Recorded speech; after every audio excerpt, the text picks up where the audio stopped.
এদিকে আসো। কি ব্যাপার এই জায়গাটা এভাবে ফাঁকা কেন? এখানে ঢালাই হবে ভাই। কেন ঢালা হবে কিসের জন্য এটা আবার ফের? হ্যাঁ, এটা হচ্ছে বিমের সাথে অ্যাডজাস্ট হবে, না তো ভালো লাগবে না। ও আবার finishing মানে করা এই যে যাবে না। এই যে ঘরের ভিতর যদি এখানে খাট টাট সেট হ্যাঁ। করে চলাফেরার জন্য, তাহলে এটা তো ফাঁকা, হ্যাঁ মানে এটা তো বিম। হ্যাঁ কার্নিশটা তো কার্নিশের উপরে তো গাঁথনিটা দিছে, হ্যাঁ ওই জন্য এটা ফাঁকা। হ্যাঁ ওই জন্য। ও আচ্ছা আচ্ছা, তাহলে তো তুমি গেট বিমের যে তলা লেভেল এটা গাঁথনি করা আছে। হ্যাঁ তলা নেবে। এখানে তাহলে কি ঢালাই আটকিবে কিসের জন্য, কিভাবে? ওখানে ডিল করতে হবে। ও 1-1.5 ইঞ্চি করে হ্যাঁ, ডিল drill করে করে দিলে তাহলে আটকে যাবে, তাই না? আটকে যাবে, হ্যাঁ।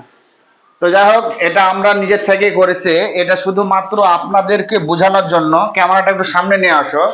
এই যে ফাঁকাটা আছে, এই যে ফাঁকাটা আছে, এই যে ফাঁকাটা, এই ফাঁকাটা আমরা এখানে একটা স্ল্যাব দিয়ে দেবো। আমরা স্ল্যাব দিয়ে দেবো একটা, উপরে একটু দেখাও, এই যে স্ল্যাব দিয়ে দেবো এখানে একটা, আমরা রড দিয়ে স্ল্যাব দিয়ে দেবো।